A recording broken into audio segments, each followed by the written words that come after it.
الرحمن الرحيم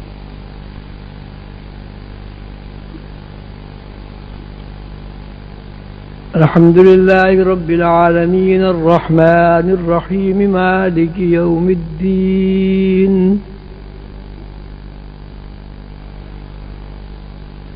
إياك نعبد وإياك نستعين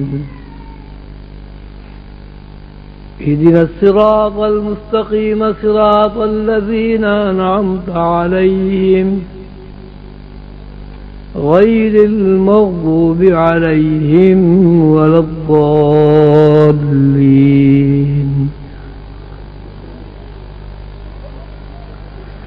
بسم الله الرحمن الرحيم قل هو الله أحد الله الصمد لم يلد الله الصمد لم يلد ولم يولد ولم يكن له كفوا أحد.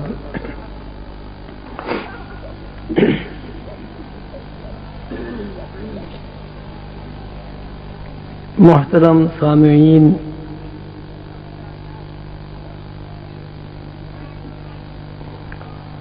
روشن نظر اور گداز دل دوستو،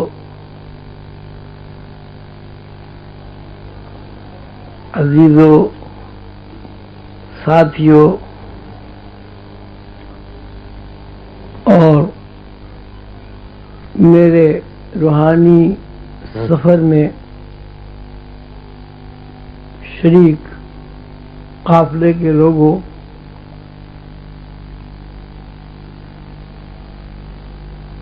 الحمدللہ ایک سال سلسلہ عالیہ عظیمیہ کی ترقی و ترویج کے لیے اللہ تعالیٰ نے ہمیں ایک سال اور عطا کیا۔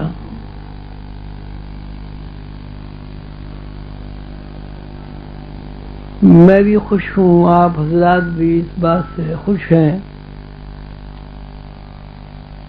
کہ ہم نے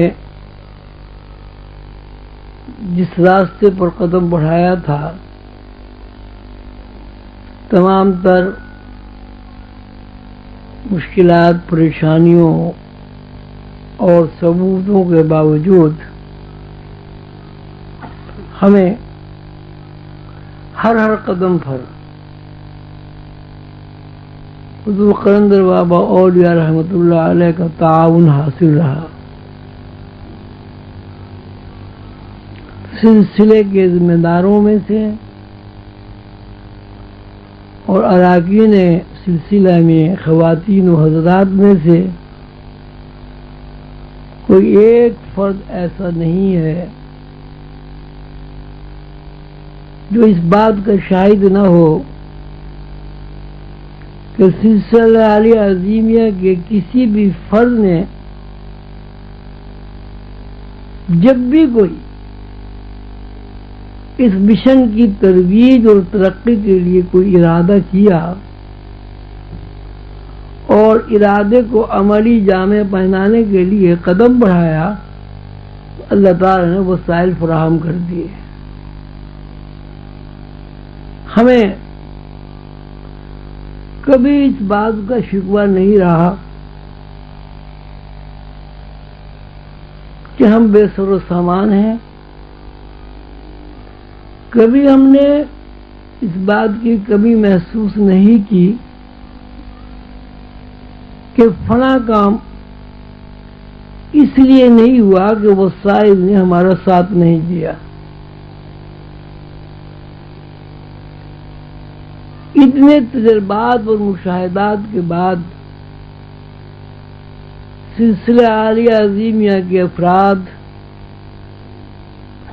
اب یہ بات پورے یقین اور وثوق کے ساتھ کہتے ہیں کہ سلسلہ عالیہ عظیمیہ کے افراد وسائل کے محتاج نہیں ہیں، وسائل سلسلے کے محتاج ہیں۔ ہمیں کبھی اس بات کا تردد نہیں ہوا کہ ہم یہ کام کریں گے تو پیسے کہاں سے آئیں گے، ہم یہ فلاں کام کریں گے تو ہمیں افرادی قوت کہاں سے ملے گی. یہ ہمارا اپنا ظرف ہے کہ ہم نے اپنے ظرف کے مطابق اگر کسی چھوٹے کام کا انتخاب کیا تو اللہ تعالیٰ نے چھوٹا کام پورا کرا دیا، اور اگر ہم نے بڑے کام کا انتخاب کیا تو اللہ تعالیٰ نے بڑا کام کرا دیا. جن لوگوں نے ابھی ارادہ نہیں کیا وہ جب ارادہ کریں گے تو کامیابی ان کے بھی قدم چومے گی. بہرحال یہ بات اظہر من الشمس ہے کہ اللہ تعالیٰ کے حکم کے مطابق قانون قدرت کے مطابق وَسَخَّرَ لَكُم مَّا فِي السَّمَاوَاتِ وَمَا فِي الْأَرْضِ جَمِيعًا مِّنْهُ. اللہ تعالیٰ فرماتے ہیں کہ ہم نے انسان کے لیے سماوات اور زمین اور اس کے اندر جو کچھ ہے سب کا سب انسان کے لیے مسخر کر دیا، انسان کے تابع کر دیا. زمین آسمان، آسمان اور زمین کے اندر جو بھی کچھ ہے سب انسانوں کے لیے محکوم ہے. یہ اللہ تعالیٰ کا فرمان 1 ارب مسلمان پڑھتے ہیں، 1 ارب مسلمان اس کا تذکرہ بھی کرتے ہیں، لیکن 1 ارب مسلمانوں میں سلسلہ عظیمیہ کے چند افراد ایسے ہیں کہ جن کے اوپر اللہ تعالیٰ کا یہ فرمان صادق آتا ہے. اس لیے کہ سلسلہ عظیمیہ کے افراد ایسے باپ کی اولاد ہیں کہ جس باپ کے اشاروں پہ کائنات ہلتی ہے، جس باپ کے اشاروں پہ کائنات چلتی ہے، اور جس باپ کے اشاروں پر اللہ تعالیٰ بھی نظریں جمائے ہوئے کہ میرا بندہ کہتا کیا ہے تاکہ میں پورا کروں. یہ صورتحال 1-2 سال سے نہیں 10-12 سال سے واقع ہو رہی ہے، اور کوئی ایک بندہ ایسا نہیں ہے کہ جو اس سے انکاری ہو. اس کی مظاہراتی شکل مرکزی مراق بحال کراچی، حیدرآباد، لاہور اور دوسری جگہ کے مراقبہ حال ہیں. لوگ کوئی گرانٹ لیتا ہے، کوئی سود پر قرضہ لیتا ہے، کوئی چندے مانگتا ہے، اس کے باوجود بھی انہیں وسائل کی عدم دستیابی کا شکوہ رہتا ہے. لیکن اللہ کا بڑا انعام ہے، بڑا کرم ہے کہ سلسلہ عظیمیہ کے ذمہ داروں نے جب بھی کچھ چاہا اللہ تعالیٰ نے سلسلے کے باپ کے طفیل وہ پورا کر دیا. یہ سب کیوں ہو رہا ہے؟ یہ بات غور طلب ہے کہ جو وسائل ہاتھ باندھے کھڑے ہوئے ہیں، وسائل سے مراد میں صرف پیسہ، دولت، سونے نہیں رہتا. وسائل سے مراد اگر ہم یہ کہتے ہیں کہ زمین، تو زمین پر جو کچھ بھی موجود ہے وہ سب وسائل میں داخل ہے. اگر ہم یہ کہتے ہیں کہ آسمان، سماوات، آسمان اور سماوات سے مراد یہ ہے کہ سماوات میں جو کچھ بھی موجود ہے اس کا تعلق بھی وسائل سے. اس میں فرشتے ہوں، اس میں اللہ تعالیٰ کی غیبی مخلوقات ہوں،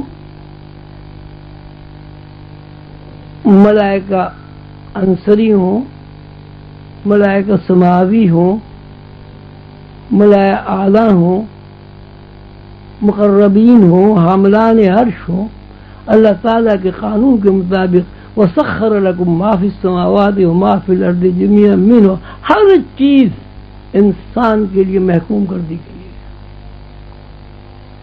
اور جب کوئی انسان اللہ کے لیے یقین کے ساتھ کوئی قدم بڑھاتا ہے تو ان سب کی ڈیوٹی ہے کہ وہ انسان کی حکم کی تعمیل کریں اور انسان کی تمام ضروریات کی حفاظت کریں۔ یہ کیوں ایسا ہوتا ہے؟ سوال یا نشان یہ کہ ایسا ہوتا کیوں ہے، دوسرے لوگوں کے لیے کیوں نہیں ہوتا؟ ایک آدمی 60 گز کا گھر نہیں بنا سکتا، سلسلہ عظیمیہ کا آدمی 2 ایکڑ زمین پہ مکان بنا لیتا ہے، بڑا بہار قائم کر دیتا ہے۔ ایک آدمی ایک کتاب نہیں لکھ سکتا، سلسلے کا آدمی ہمت کرتا ہے تو وہ 10-20 کتابیں لکھ دیتا ہے اور وہ مقبول بھی ہو جاتی ہے۔ یہ ایسا کیوں ہوتا ہے؟ یہ ایک سوالیہ نشان ہے کہ اور بھی تو اللہ کی مخلوق ہے، اور بھی تو بے شمار لوگ یہاں موجود ہیں۔ کوئی فیزیبلٹی بناتا ہے، کوئی وسائل کا رونر ہوتا ہے۔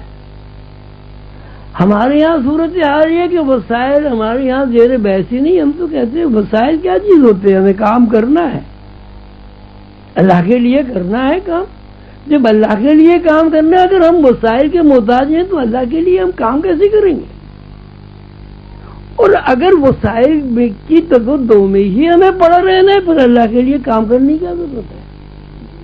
یعنی اللہ کے لیے کام بھی کریں اور وسائل کے محتاج بھی رہیں، یہ کیا دوگلا پن ہے؟ تو آج کی نشست میں میں اور آپ اس بات پر غور کریں گے کہ ایسا سلسلہ عالیہ عظیمہ کے ساتھ کیوں ہے؟ اللہ تعالیٰ کی یہ بے پایہ عنایت کی کیا وجہ ہے؟ اللہ تعالیٰ ہم سے کیا چاہتے ہیں؟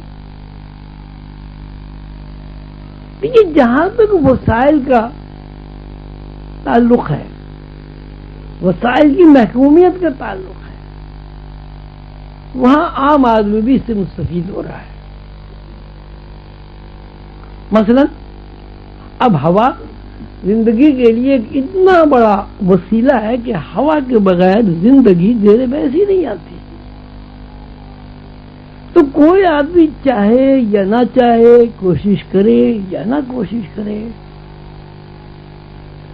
زندگی کے لیے ہوا کی جو ضرورت ہے وہ خود بخود پوری ہو رہی ہے۔ انسان کی مشین کو چلانے کے لیے آکسیجن کا ایندھن ضروری ہے۔ کوئی آدمی چاہے یا نہ چاہے آکسیجن اسے ملتی رہتی ہے۔ آکسیجن کے لیے کوئی فیکٹریاں مشینیں نہیں بنانی پڑتی۔ غذائی ضروریات کے لیے زمین موجود ہے۔ اگر زمین اتنی سخت کر دی جائے کہ وہاں پہاڑ کے علاوہ کچھ نظر ہی نہ آئے تو آپ کو ایک دانہ گندم بھی کہیں سے دستیاب نہیں ہوگا۔ اس کا مطلب یہ ہوا کہ زمین آپ کی خدمت گزاری کے لیے مجبور ہے۔ اس لیے مجبور ہے کہ اللہ تعالیٰ یہ چاہتے ہیں کہ جو بندے اس زمین پر رہتے ہیں وہ وسائل کے ساتھ زندہ رہیں۔ اللہ حد و قیاس جتنا بھی آپ غور و فکر کریں گے اس میں آپ کو یہ بات نظر آئے گی کہ انسان کی زندگی کے لیے بنیادی جتنی بھی ضروریات ہیں ان کو ہم وسائل کے علاوہ کوئی نام نہیں دے سکتے، سب انسان کے تابع ہیں اور سب انسان کو فائدہ پہنچا رہے ہیں۔ لیکن انہی انسانوں میں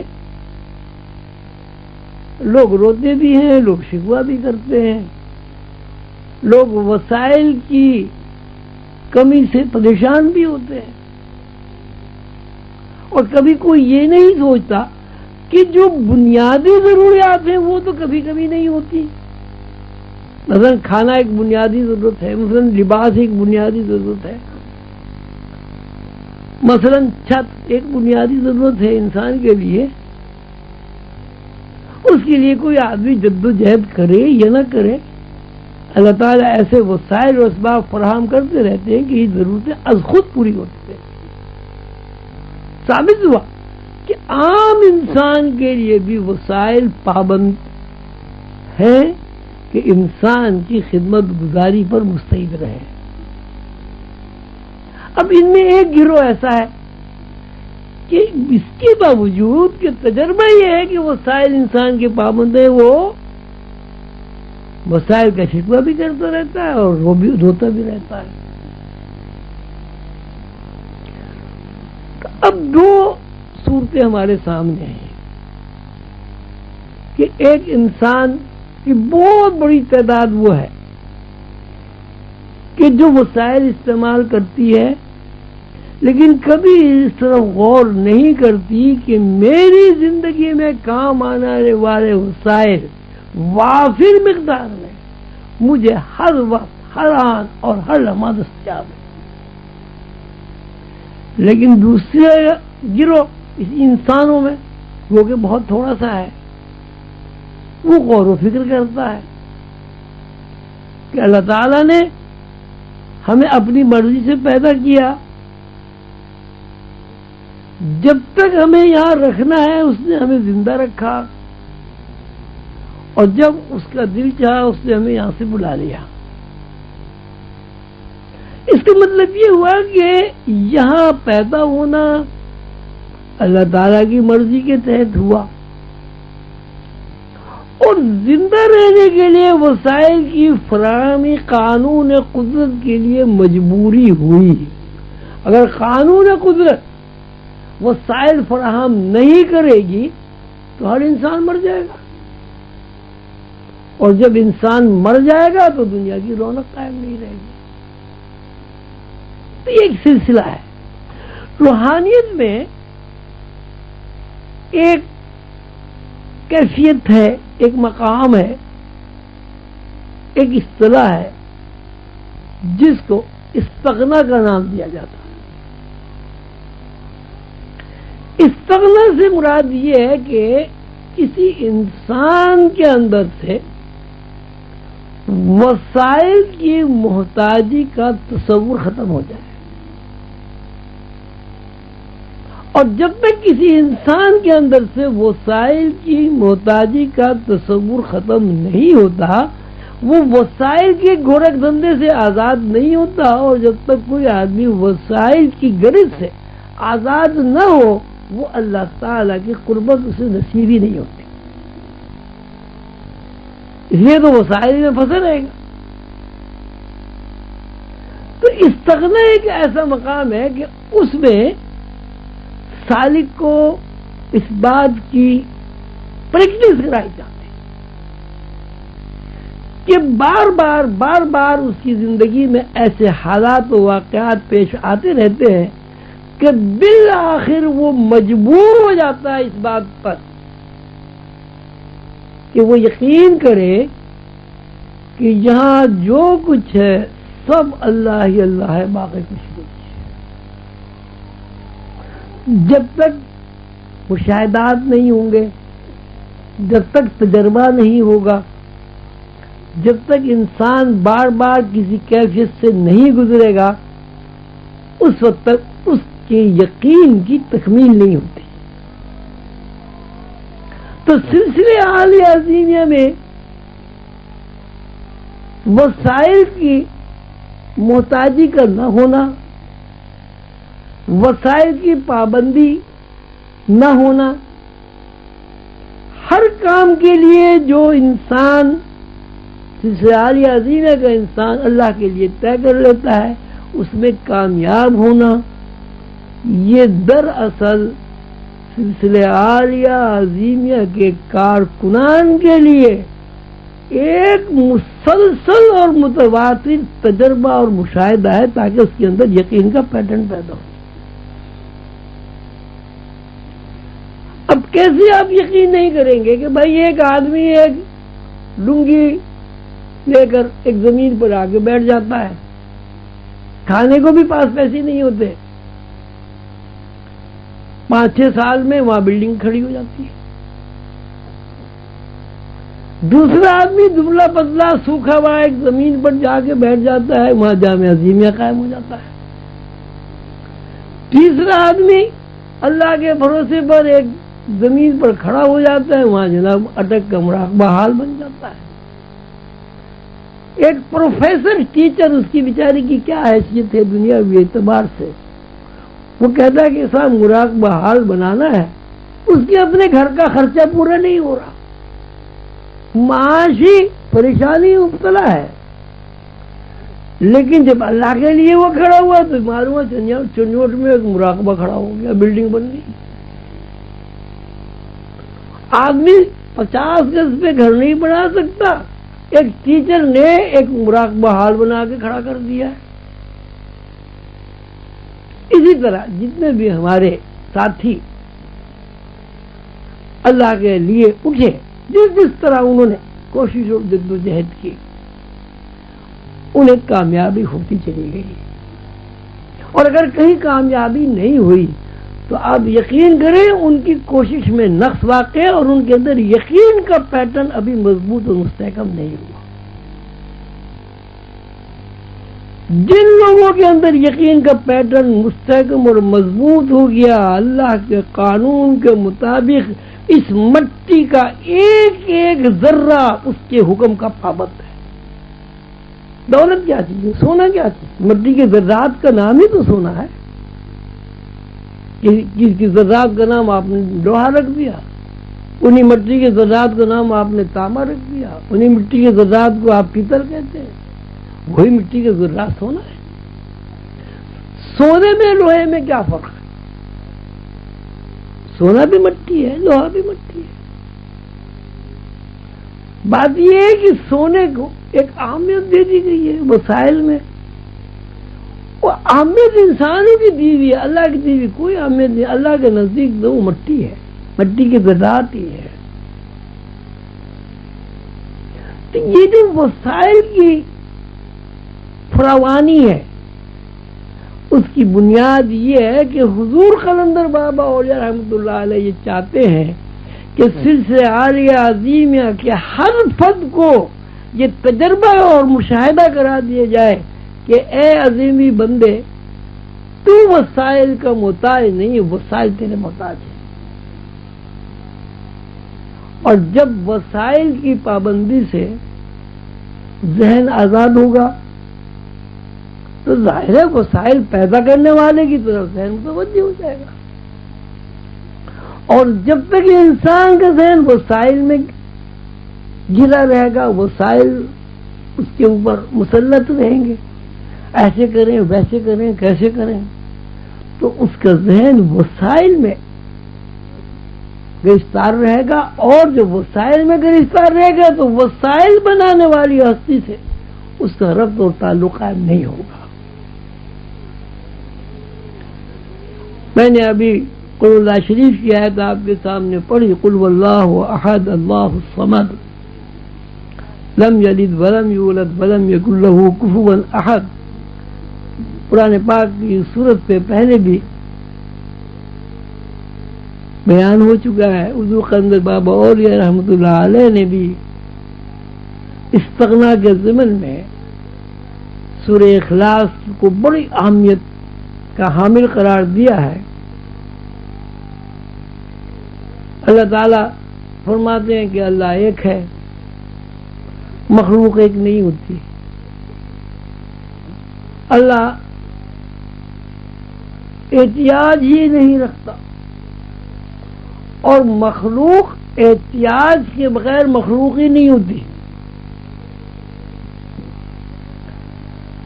مخلوق کسی کا بیٹا ہوتی ہے یا کسی کا باپ ہوتا ہے، مخلوق کا خاندان بھی ہوتا ہے. تو آپ غور کریں، احتیاج یعنی اللہ کو احتیاج ہی نہیں ہوتی، مخلوق محتاج ہوتی ہے. کس کی محتاج ہوتی ہے؟ یعنی مخلوق محتاج ہے وسائل کی. یہ کیا محتاجی کہ بغیر باپ کے پیدا نہیں ہو سکتی، یہ سب سے بڑی محتاجی ہے. مخلوق بغیر خاندان کے نہیں ہوتی، یہ بھی ایک محتاجی ہے. مخلوق ایک نہیں ہوتی، یہ بھی ایک محتاجی ہے. اللہ الصمد، اللہ کو کسی قسم کی احتیاج نہیں ہوتی. حضور قلندر بابا رحمۃ اللہ علیہ فرماتے ہیں کہ اللہ تعالیٰ نے اس سورہ مبارکہ میں اپنی 5 صفات کا بیان کیا ہے، اور وہ 5 صفات ایسی ہیں کہ جس میں انسان 4 صفات میں بے بس ہے، اس میں کوئی تبدیلی نہیں کر سکتا. مثلا مخلوق یکتا نہیں ہو سکتی. مخلوق لازم ہے کسی کی بیٹی ہو، کسی کا باپ ہو. مخلوق کے لیے بھی ضروری ہے کہ اس کا کوئی خاندان ہو. اب ایک اللہ کی صفت ایسی ہے کہ اللہ کو احتیاج نہیں ہوتی، یعنی اللہ وسائل کا پابند نہیں ہے. وسائل اللہ کے پابند. اب کس طرح وسائل اللہ کے پابند ہے کہ اللہ دیکھ لیجئے، اب ہوا اللہ کے حکم پر پابند ہے، آکسیجن اللہ کے حکم پر پابند ہے. حاضر قیاس، آپ اپنی اندر کی مشینری آپ دیکھ لیں، اندر کی ساری مشینری انرجی کی پابند ہے. انرجی اللہ کی پابند ہے. تو اب ایک ایجنسی ایسی ہے کہ اگر انسان اپنی زندگی پر تفکر کرے، وہ یہ ہے کہ انسان بھی ایسا آزاد ہے اور انسان اللہ کی ایسی تخلیق ہے کہ اگر وہ چاہے تو وسائل کی احتیاج سے منہ موڑ کر صرف ایک ہستی کے اوپر اپنا ذہن لگا سکتے. جس طرح اللہ وسائل کا محتاج نہیں ہے، اسی طرح انسان تمام وسائل کی احتیاج سے اپنا ذہن ہٹا کر صرف اللہ کے ساتھ وابستگی قائم کرتا. اور اللہ کے ساتھ ذہنی وابستگی قائم کرنے کے لیے تجربہ بھی ضروری ہے، مشاہدہ بھی ضروری ہے. اور یہ تجربہ اور مشاہدہ ایک دفعہ نہیں، بار بار ہونا ضروری ہے. ایک کام آپ کا ہو گیا، آپ نے کہا یار اس بڑا عجیب اتفاق ہوا، میرا یہ کام ہو گیا. دوسرے کام جس کی ہونے کی کوئی امید ہی نہیں تھی آپ کو، وہ بھی ہو گیا. یار عجیب اتفاق ہے، دوسری دفعہ بھی یہ کام ہو گیا. اور اسی اتفاقات میں آپ کی زندگی میں 10 20 50 100 کام ہو گئے. تو ظاہر ہے آپ یہ کہیں گے یہ کیسا اتفاق ہے. ہر وہ کام جس کے بارے میں میرے ذہن میں یہ بات آتی یہ کام نہیں ہو سکتا، وہ ہو جاتا ہے.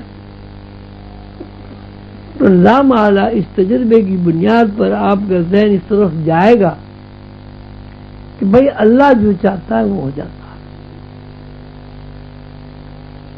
تو سلسلہ عالیہ عظیمیہ میں یہ جو کامیابیاں ہیں، دنیاوی کامیابیاں، دینی کامیابیاں، رسول اللہ صلی اللہ علیہ وسلم سے محبت، حضور قلندر بابا اولیاء رحمۃ اللہ علیہ کا ہم لوگوں کے اندر عشق، اللہ تعالی سے قربت، یہ سب اس بات کی دلیل ہے کہ سلسلہ عالیہ عظیمیہ کے امام عظیمی بہن بھائیوں کے اندر استغنا پیدا کرنا چاہتے. اب جتنا تجربے سے آپ فائدہ اٹھائیں، جتنا اس تجربات اور مشاہدات کے بارے میں اپنا ذہن استعمال کریں گے، اسی مناسبت سے آپ کے اندر استغنا پیدا ہوتا چلا جائے گا.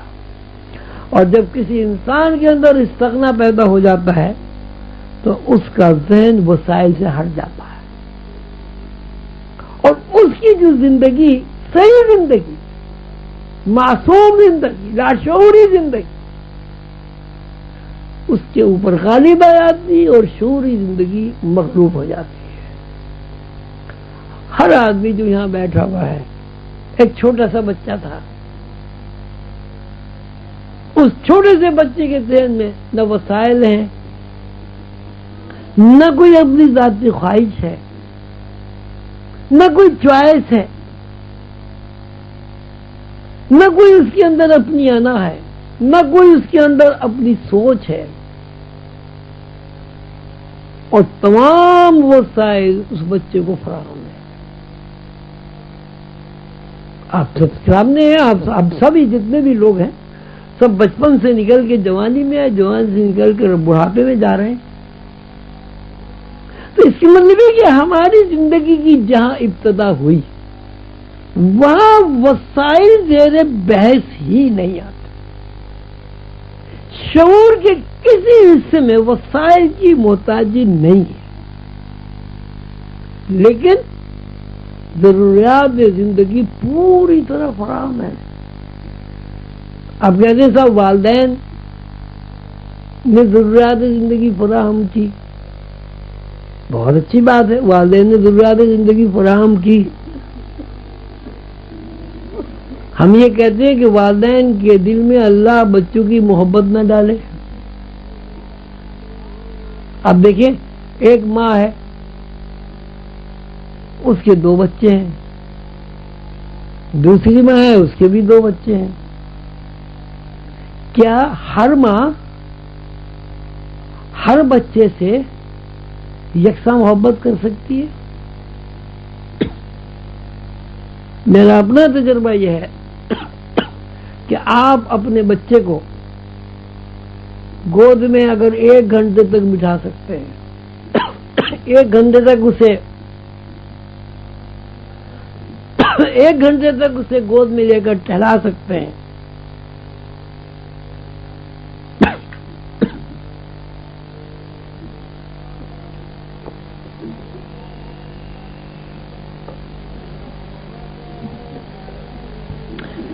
دوسری ماں کے بچے کو آپ اتنی دیر تک نہیں لے سکتے۔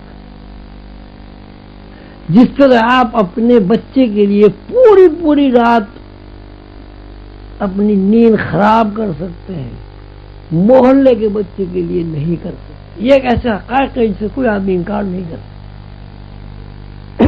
کیوں؟ اس لیے کہ اللہ تعالیٰ نے اس بچے کو مخصوص کر دیا ہے والدین کے لیے۔ وہ مخصوص کس بنیاد پر ہوا؟ کہ والدین کے دل میں اللہ تعالیٰ نے ان بچوں کی محبت ڈال دی جو اس کے پیٹ سے پیدا ہوئے۔ سب بچوں سے ہر آدمی محبت کرتا ہے، لیکن کیا کوئی ماں یہ دعویٰ کر سکتی ہے کہ میں تمام بچوں سے یکساں پیار کرتی ہوں؟ حضور قندر بابا اور رحمۃ اللہ علیہ نے مجھے ایک واقعہ سنایا کہ ایک بادشاہ لابلد تھا، اس کی اولاد نہیں ہوتی تھی، تو طے یہ ہوا کہ بھئی کوئی بچہ لے کے پال لیا جائے، پرورش کر لیا جائے۔ انتخاب ہوا ایک جمعدارنی کا کہ بھئی یہ ہر گھر میں جاتی، یہ ہر گھر میں جا سکتی ہے، اس سے کہا جائے کہ یہ خوبصورت سے خوبصورت جو بچہ ہو وہ لے کے آئے بادشاہ کے لیے۔ تلاش شروع ہو گئی، 1 ہفتہ ہوا، 2 ہفتے ہوئے، مہینہ ہوا، 2 مہینے گزر گئے، بچہ نہیں ملا۔ اس بادشاہ نے بلا کر اس سے کہا کہ اگر کل بچہ یہاں نہیں آیا تو میں تجھے سزا دوں گا۔ وہ جناب اگلے دن بچے کو لے کے گئی کہ کالا کلوٹا بچہ، ناک اس کی بہری، آنکھیں بھی صاف نہیں ہیں، اس نے لے جا کے دربار میں کھڑا کر دیا۔ بادشاہ نے اس بچے کو دیکھا اور دیکھ کے کہنے کہ بھائی شہر میں تجھے یہی بچہ ملا؟ اس نے کہا صاحب اس سے خوبصورت مجھے کوئی بچہ نظر ہی نہیں آیا۔ تو بادشاہ نے پوچھا یہ ہے کون؟ کہنے جی میرا بیٹا ہے. یہ ایک بات ہے، یہ ایک ایسی حقیقت ہے کہ اگر اللہ تعالی والدین کے دل میں اولاد کی محبت نہ ڈالے تو بچے پرورش نہیں پا سکتے. اور ایسے بچے وہ پرورش پاتے ہیں کہ والدین کو پتہ ہی نہیں چلتا کہ وہ کب بڑے ہو گئے. وسائل کا جہاں تک تعلق ہے، بچہ وسائل کے استعمال سے، وسائل کے نام سے واقف ہی نہیں ہے. اس تجربے سے، اس مشاہدے سے یہ ثابت ہوا کہ انسان کی جو بنیاد ہے، انسان کی جو بیس ہے، انسان کی جو ابتدا ہے، وہ وسائل کی پابند نہیں. جیسے جیسے بچہ بڑا ہوتا ہے اس کے اندر لاشعوری حرکات و سکنات کم ہوتی چلی جاتی ہیں اور شعوری حرکات و سکنات بڑھتی چلی جاتی ہیں. جیسے شعوری حرکات و سکنات بڑھتی چلی جاتی ہیں، جس کو آپ بالغ ہونا کہتے ہیں، باشعور ہونا کہتے ہیں، اب وہی انسان جس کی ابتدا وسائل کی پابندی نہیں ہے، وسائل سے آزادی، وہی انسان خود کو اپنے ارادے سے، اپنے اختیار سے، اپنے عقل سے وسائل کا پابند سمجھنے لگتا. پھر بھی وہ پابند نہیں ہے.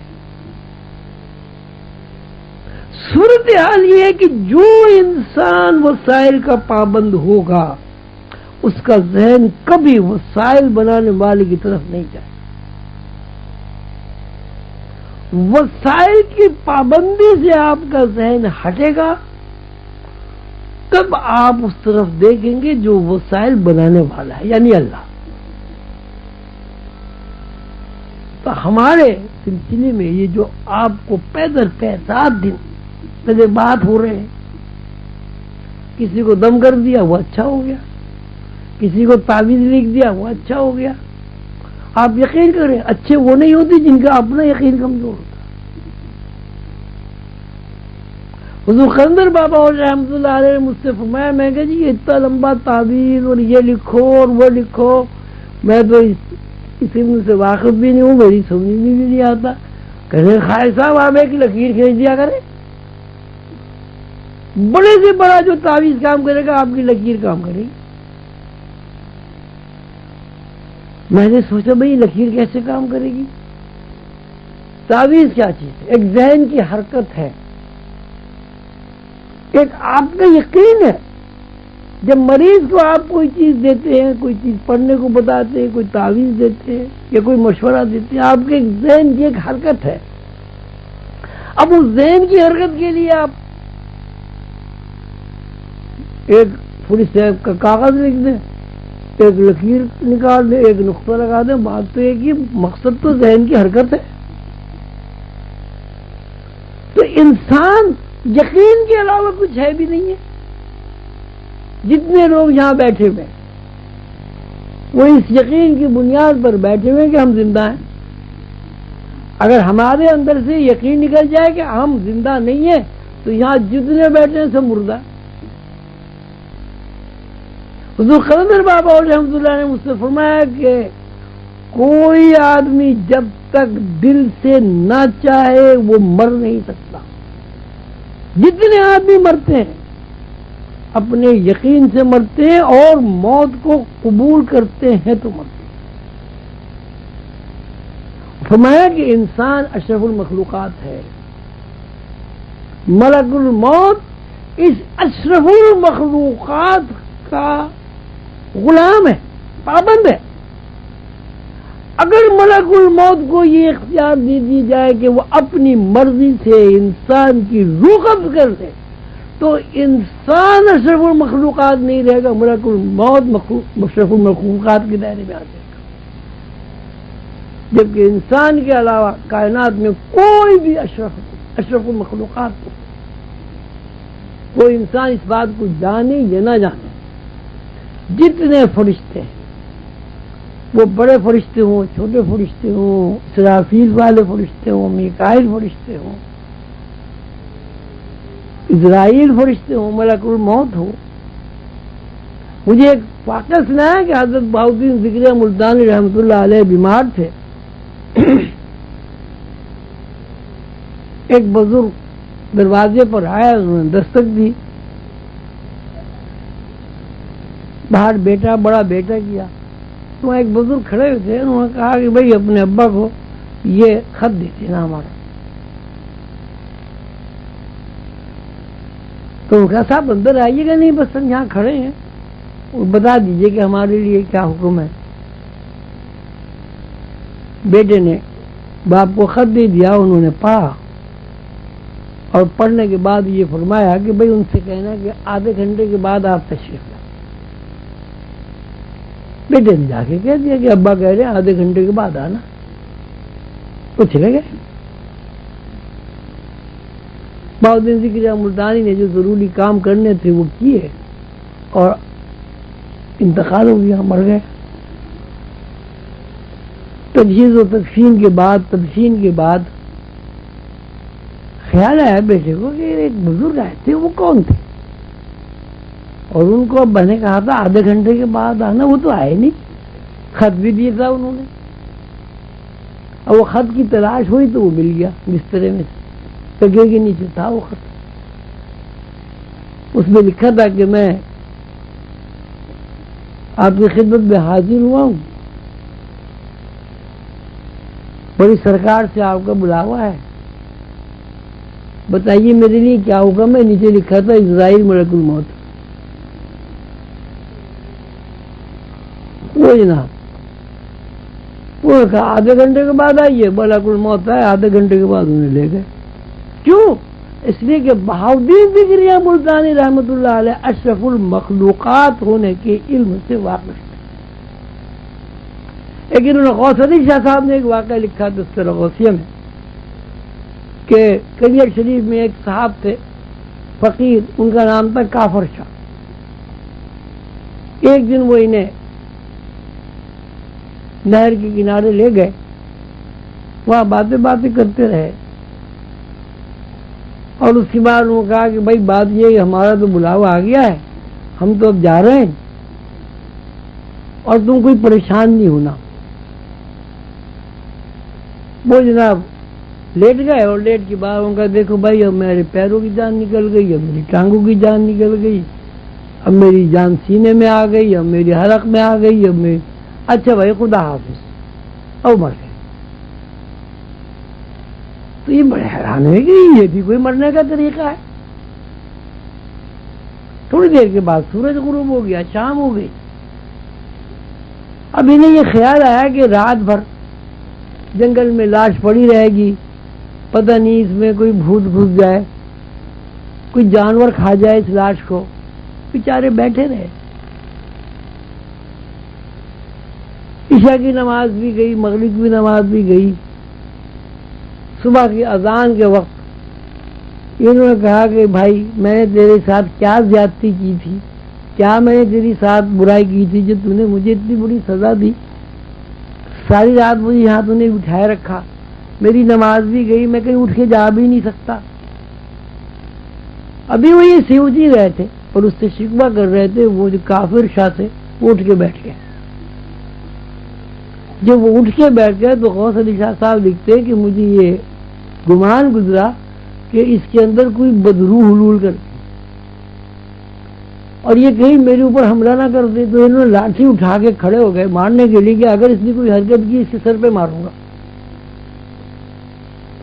تو کافر صاحب نے کہا وہ بھائی بات سن، لاٹھی واٹھی نہیں مار دینا بھائی.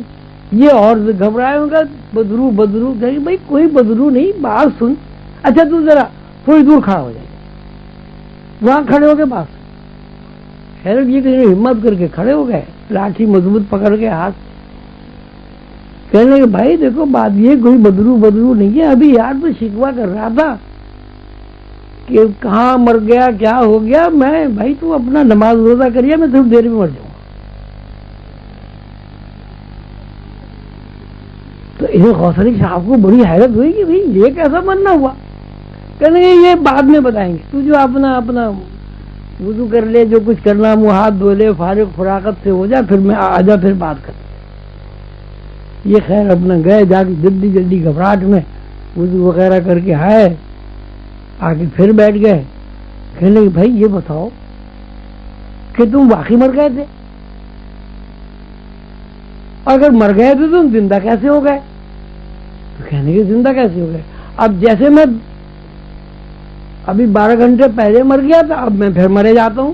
پھر لیٹ گئے اور پھر کہنے لگے بھائی اب میرے پیروں سے نکل گئی، اب ٹانگوں سے نکل گئی. تو انہوں نے بڑے ہاتھ جوڑ کے منت سماجت کی، اے بھائی کافر شاہ، تجھے واسطہ خدا کا یار تو شہر میں جا کے مر، اب پھر مجھے مصیبت پڑے گی، میں تجھے کہاں سے نہلاؤں گا، کہاں سے تجھے کفن دوں گا، آخر تو میرے پیچھے کیوں پڑ گیا، میرے کون سی وقت کی دشمنی نکال رہا ہے بھائی؟ کہنے لگے بھائی اب حکم ہی ہے کہ یہاں مرنا ہے تو اب کیا کریں؟ اچھا کہنے لگے بھائی یہ تو بتا کہ بھائی وہاں کیا ہوتا ہے. کہنے لگے بھائی وہاں کیا ہوتا ہے یہ تو بتانے کی اجازت ہے نہیں، لیکن ہماری ساتھ بہت اچھی ہوئی، اور یہ ہے کہ اب تو فکر کچھ نہ کر. بہرحال جگہ تو ہماری یہی متعین ہو گئی ہے، اب یہ بندے آئیں گے 15-20 منٹ میں، تو زیادہ دیر انتظار نہیں کرنا پڑے گا. ان کے پاس پھاوڑا بھی ہوگا، ان کے پاس بیلچہ بھی ہوگا، وہ اپنا قبر کھود کے دبا دیں گے. اور کفن وفن کا کیا ہے یار، وہ ایک چادر تو اپنی ڈال دینا، ایک ان سے لے لینا، لپیٹ لپاٹ کے قبر میں ڈال. کیا ہے چادر خام کا نیا کپڑا خراب کرنا، کیڑے ہی کھائے گے، کسی اللہ کی بندے کے کام آئے گا. خسا وہ پھر مر گئے اسی. تو انہوں نے یہ پوچھا مرنے سے پہلے کہ اچھا تم یہ تو بتاؤ کہ تم کون ہو، کہاں سے آئے ہو، کون سا وطن ہے؟ وہ کہنے کہ بھائی اس کے کیا پوچھنے کی ضرورت ہے، کہاں سے آئے، کیا وطن ہے. لوگوں نے کچھ ایسی باتیں ہم سے دیکھی ہوں گی، ہمیں کافر شاہ کہنے شروع کر دیا، تو ہم نے اپنا نام ہی کافر شاہ رکھ لیا. اور یہ کہ ہم اتنا بتاتے ہیں کہ ہم ایک شہزادے تھے اور ہم نے اپنی وہ ساری سلطنت چھوڑ کے راستہ اختیار کر لیا اور یہاں صابی صاحب کے پاس آ پڑے، اور یہاں ہمیں جو کچھ اللہ نے دینا تھا سب کچھ مل گیا. اب دیکھیے یہ بھی ایک موت ہے. خیر وہ بندے آئے اور آگے انہوں نے جس سے انہوں نے کہا تھا ان کو نلایا دلایا اور ان کی خبر پڑا دی.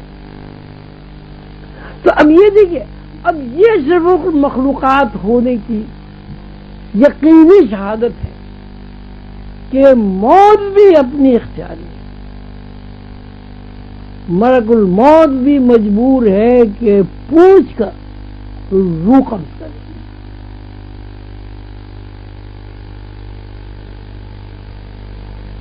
اگر ملک الموت اپنے اختیار سے آپ کو گھسیٹ کر لے جائے تو حضور قلندر بابا اور رحمۃ اللہ علیہ کے ارشاد کے مطابق پھر آپ کی دشمنی نکال رہا ہے بھائی. کہنے لگے بھائی اب حکم ہی ہے کہ یہاں مرنا ہے تو اب کیا کریں؟ اچھا کہنے لگے بھائی یہ تو بتا کہ بھائی وہاں کیا ہوتا ہے.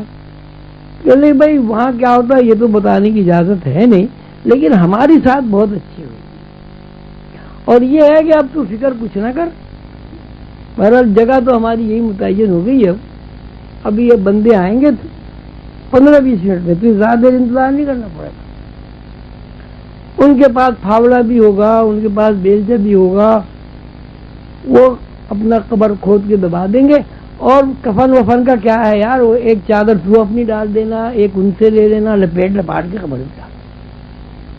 کیا ہے چادر خام کا نیا کپڑا خراب کرنا، کیڑے ہی کھائے گے، کسی اللہ کی بندے کے کام آئے گا. خسا وہ پھر مر گئے اسی. تو انہوں نے یہ پوچھا مرنے سے پہلے کہ اچھا تم یہ تو بتاؤ کہ تم کون ہو، کہاں سے آئے ہو، کون سا وطن ہے؟ وہ کہنے کہ بھائی اس کے کیا پوچھنے کی ضرورت ہے، کہاں سے آئے، کیا وطن ہے. لوگوں نے کچھ ایسی باتیں ہم سے دیکھی ہوں گی، ہمیں کافر شاہ کہنے شروع کر دیا، تو ہم نے اپنا نام ہی کافر شاہ رکھ لیا. اور یہ کہ ہم اتنا بتاتے ہیں کہ ہم ایک شہزادے تھے اور ہم نے اپنی وہ ساری سلطنت چھوڑ کے راستہ اختیار کر لیا اور یہاں صابی صاحب کے پاس آ پڑے، اور یہاں ہمیں جو کچھ اللہ نے دینا تھا سب کچھ مل گیا. اب دیکھیے یہ بھی ایک موت ہے. خیر وہ بندے آئے اور آگے انہوں نے جس سے انہوں نے کہا تھا ان کو نلایا دلایا اور ان کی قبر بنا دی. تو اب یہ دیکھیے، اب یہ اشرف المخلوقات ہونے کی یقینی شہادت ہے کہ موت بھی اپنی اختیاری ہے. ملک الموت بھی مجبور ہے کہ پوچھ کر روح قبض کرے.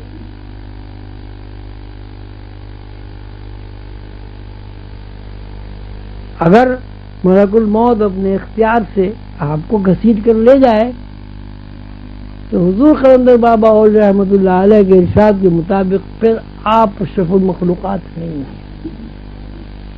آپ کو اللہ تعالی نے جس شرف پر پیدا کیا ہے آپ نے نہ اس شرف کو کبھی تلاش کیا، آپ نے نہ اس شرف کی کبھی اہمیت دی.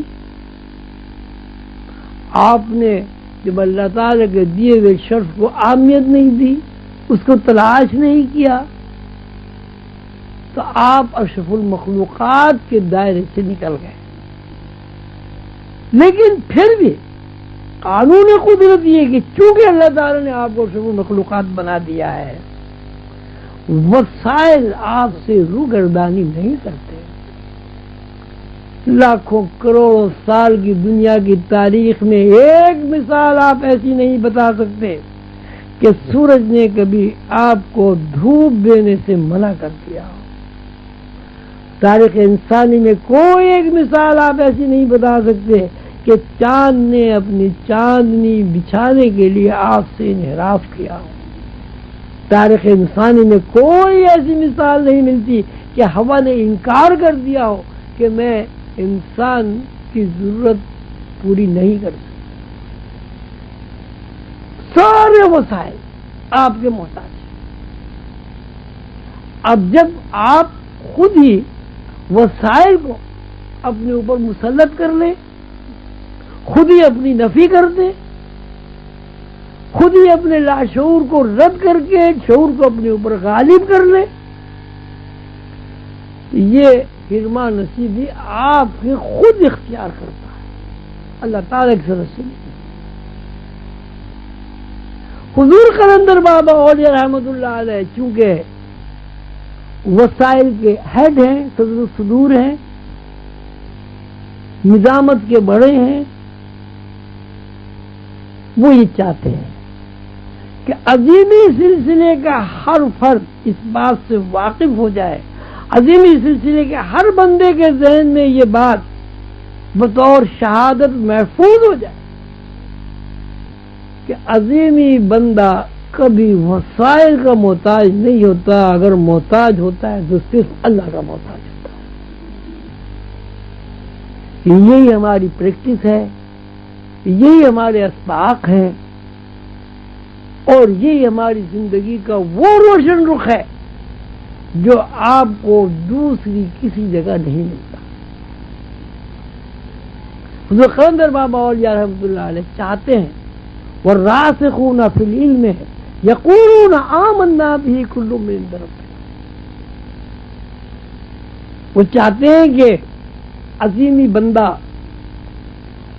اتنا راسخ ہو علم میں کہ وہ علم اس کا مشاہدہ بن جائے اور وہ ہر آن اور ہر لمحہ باطنی اور ظاہری آنکھوں سے یہ دیکھتا رہے کل من عند ربنا، کل من عند ربنا، کل من عند ربنا.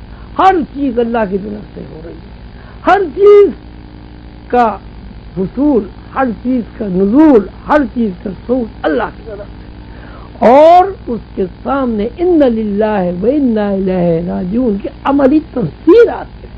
ہر چیز اللہ کی طرف سے اللہ کی طرف لوٹ رہی ہے، ہر چیز اللہ کی طرف سے اللہ کی طرف لوٹ رہی ہے. اس کے لیے ضروری تھا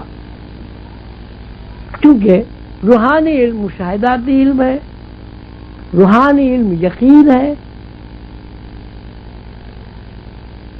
مشاہدے کے بغیر یقین نہیں ہوتا. تو اللہ تعالیٰ کے حکم سے، اللہ تعالیٰ کی منظوری سے امام سلسلہ عظیمیہ نے اس سلسلے کی بنیاد یقین کے اوپر رکھی، علم کے اوپر. لوگ کہتے ہیں صاحب سلسلہ عظیمیہ علم بہت ہے، سلسلہ عظیم میں علم اس لیے ہے، علم سارے سلسلوں میں ہے، لیکن پھر وہ جو سلسلہ عالیہ عظیمیہ کا جو رخ ہمارے سامنے علمی آتا ہے وہ اس لیے آتا ہے کہ سلسلہ عالیہ عظیمیہ کا جو امام ہے اس کی حیثیت اللہ کے علم کے علاوہ اور اللہ کی صفت علیم کے علاوہ کچھ ہے ہی نہیں۔ اب گھر میں اگر گانا بجانا ہوتا ہے تو بچے گویے بن جاتے ہیں، گھر میں شاعری ہوتی ہے تو بچے شاعر بن جاتے ہیں، گھر میں ناچ گانا ہوتا ہے تو بچے ناچ گانا سیکھ لیتے ہیں، گھر میں نعت خوانی ہوتی ہے تو بچے نعتیں پڑھتے ہیں، گھر میں قرآن خوانی ہوتی ہے تو بچے قرآن خوانی کرتے ہیں، گھر میں ماں باپ نمازی ہوتے ہیں تو بچے نماز کی نقل کرتے ہیں، اور گھر میں علیم اور علم اگر ہو تو سارے بچے علیم اور علم ہو جائیں۔ تو سلسلہ عالیہ عظیمیہ کی بنیادی ضرورت یہ ہے کہ آپ علم سیکھیں۔ علم سیکھیں کون سا ہے؟ مشاہدات، میں ظاہری علم نہیں، زبانی جمع خرچ والا نہیں ہے۔ یعنی جب آپ یہ کہیں کہ اللہ ہے تو آپ کو اللہ نظر آنا چاہیے۔ جب آپ یہ کہیں کہ اشہد ان محمدًا عبدہ ورسولہ تو شہادت اس وقت معتبر ہے جب آپ اس کو دیکھ لیں، بغیر دیکھی تو شہادت بھی نہیں ہے بھائی۔ اب اشہد ان محمدًا عبدہ ورسولہ آپ کہتے رہے، آنکھ نے آپ کے نہیں دیکھا، معتبر نہیں ہے شہادت۔ حضور خضر بابا کہتے ہیں کہ جب اللہ نے انسان کو یہ نظر عطا کی ہے کہ جب وہ کلمہ شہادت پڑھتا ہے اس کے اندر کی آنکھ کھل جاتی، وہ رسول اللہ صلی اللہ علیہ وسلم پہ دیدار کرتا ہے، تو کیوں نہ اپنے اندر وہ صفت پیدا کرے کہ جب وہ اشہد ان محمدًا عبدہ ورسولہ کہے تو سیدنا حضور صلی اللہ علیہ وسلم کا چہرہ مبارک اس کے سامنے ہو، وہ دیکھے کہ یہ حضور ہے، یہ اللہ کے رسول۔ اور جب تک کسی انسان کے اندر یہ کیفیت پیدا نہیں ہوتی تو اس کی شہادت معتبر نہیں ہے۔ ابھی یہ کوئی پروگرام ماشاءاللہ بچوں نے بہت اچھا کیا، مجھے پسند آیا، اس میں علم الیقین، عین الیقین اور حق الیقین آپ سن چکے ہیں۔ علم الیقین کی بنیاد پر کوئی آدمی مسلمان تو ہو سکتا ہے، لیکن جب تک حق الیقین اس کے اندر نہیں ہوگا وہ مومن نہیں ہو سکتا، ایمان اس کے اندر داخل ہی نہیں ہوگا۔ دل میں ایمان داخل اس وقت ہوتا ہے جب آپ کے اندر مشاہداتی نظر کام کرے گی۔ اگر آپ کے اندر مشاہداتی نظر کام نہیں کرے گی تو آپ ٹھیک ہے، آپ کو علم الیقین ہے۔ خود اللہ تعالیٰ نے فرمایا قولوا اسلمنا ولما يدخل الایمان فی قلوبکم، یہ لوگ کہتے ہیں کہ ہم مسلمان ہیں لیکن ابھی ان کے دلوں میں ایمان داخل نہیں ہوا۔ ایمان یعنی یقین داخل نہیں ہوا، یقین یعنی مشاہداتی نظر جو ہم نے اپنی رحمت خاص سے ان کو عطا کر دیے ہے وہ ان کو حاصل۔ کیا کوئی مسلمان اس بات سے انکار کر سکتا ہے کہ اس نے اللہ کو نہیں دیکھا؟ آپ ذرا پیچھے چلے جائیے عالم ارواح کی طرف، اللہ تعالیٰ نے کن کہا، کائنات بن گئی، کائنات کو کچھ پتہ نہیں وہ کیا ہے، کون ہے، کہاں سے آئی، کس نے بنایا، کیا مقصد ہے، یعنی کائنات بن گئی لیکن ابھی اس کے اندر حواس پیدا نہیں ہوئے، ابھی اس کو نظر نہیں ملی، ابھی اس کے اندر سماعت بھی منتقل نہیں ہوئی، ابھی اس کے اندر ادراک بھی نہیں آیا، ابھی اس کے اندر احساس بھی پیدا نہیں ہوا کہ اب میں ہوں، میں کیا ہوں، یہ بھی نہیں ہوا۔ اب اللہ تعالیٰ اس روح کے اندر احساس پیدا کرنے کے لیے، ادراک پیدا کرنے کے لیے، سماعت کے لیے، نگاہ کے لیے کہتے ہیں الستو بربکم، میں تمہارا رب ہوں۔ حضور خضر بابا اس کا ترجمہ فرمایا کرتے کیا میں تمہارا رب نہیں ہوں؟ یعنی اللہ تعالیٰ نے انسانوں کے سامنے خود کو پیش کر دیا. جب ہماری روح سے اللہ کی آواز ہماری روح نے سنی اور ہماری روح کے کانوں میں اللہ کی آواز گونجی تو سب سے پہلے الست بربکم کہنے سے روح کے اندر سماعت پیدا ہو گئی. جب روح کے اندر سماعت پیدا ہو گئی تو فوراً یہ بات ذہن میں آئی، یہ آواز کدھر سے آئی، کہاں سے آئی. جیسے ہی تجسس پیدا ہوا کہ آواز کہاں سے آئی،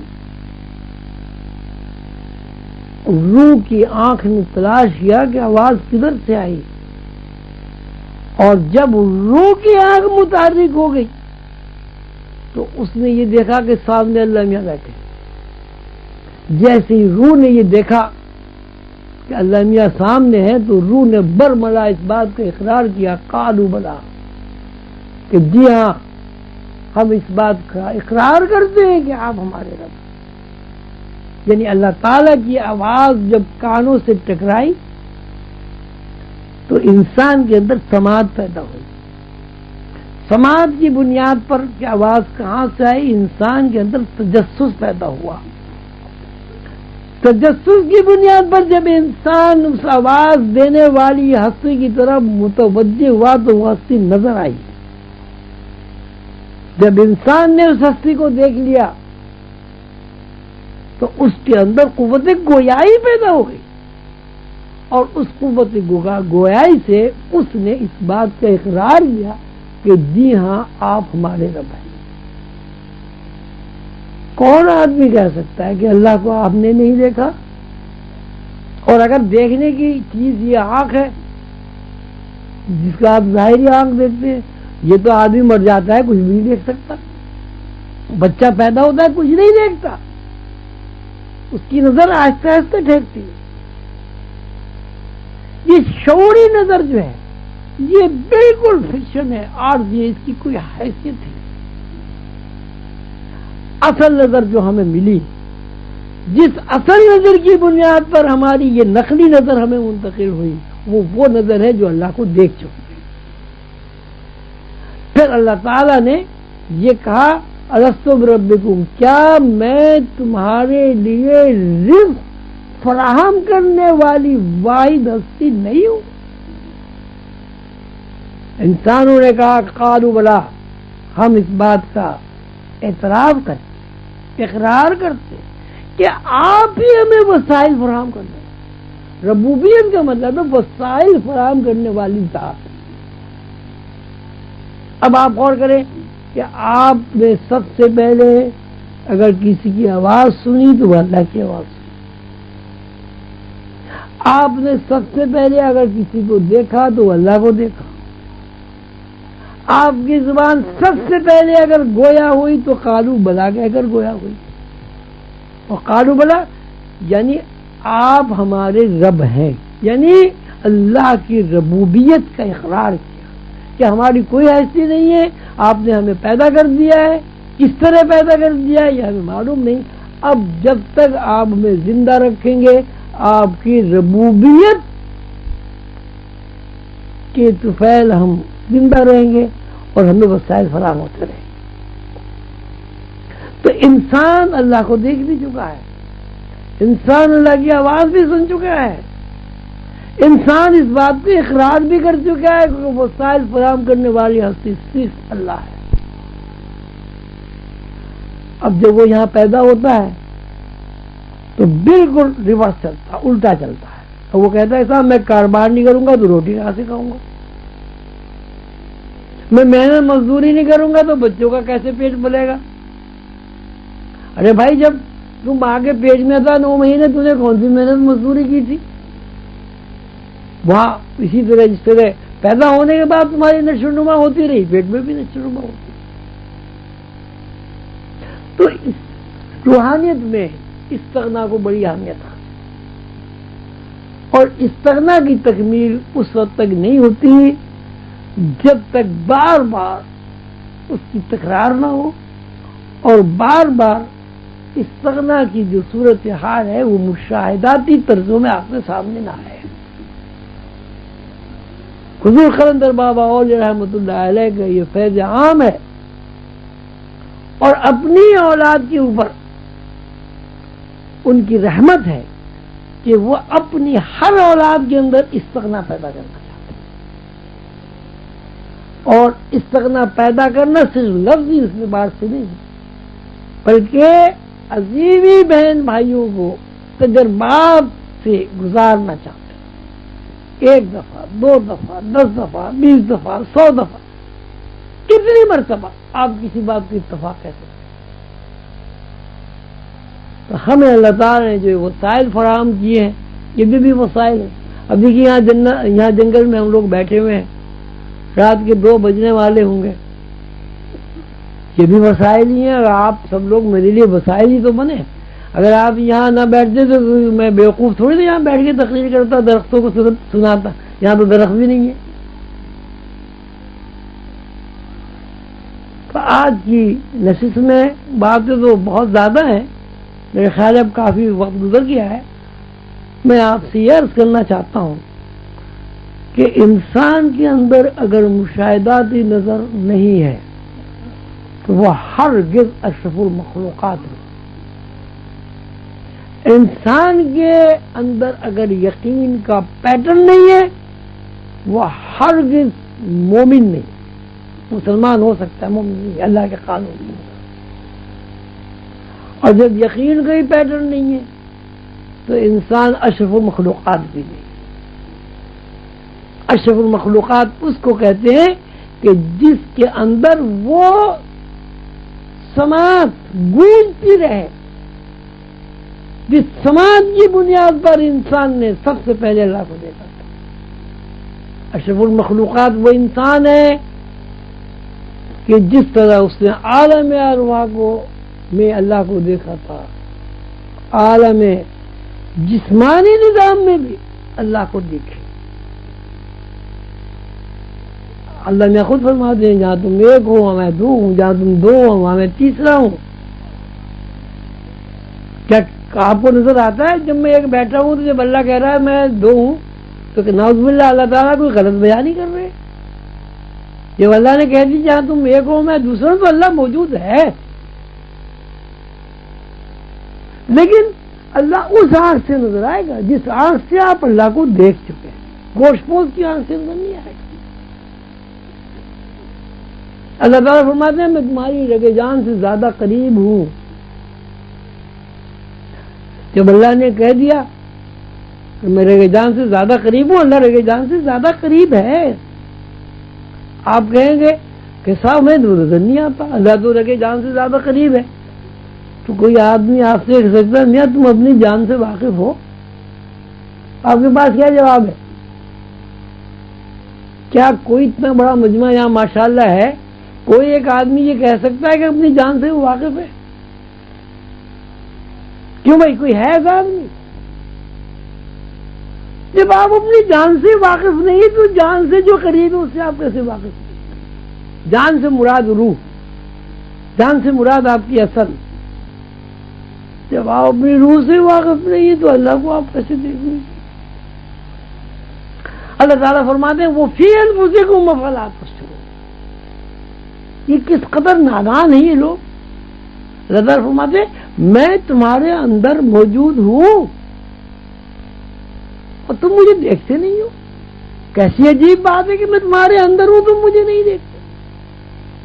اندر سے کیا مراد؟ وہی روح جس روح کی بنیاد پر آپ کا یہ جسم حرکت کر رہا ہے, اچھل رہا ہے, کود رہا ہے, کبر کر رہا ہے, تکبر کر رہا ہے, انا کے خول میں بند ہے,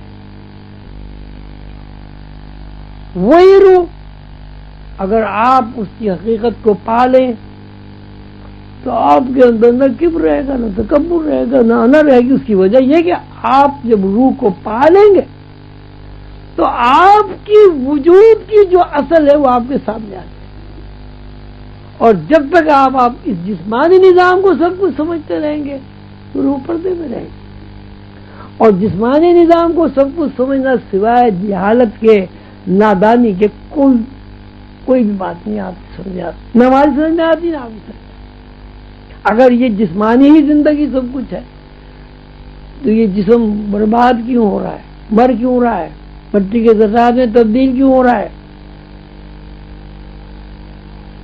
وہ چیز جو مسلسل گھٹ رہی ہے، وہ چیز جو مسلسل ہر لمحہ ہر آن فنا ہو رہی ہے، اس کا آپ اصل کہہ رہے ہیں۔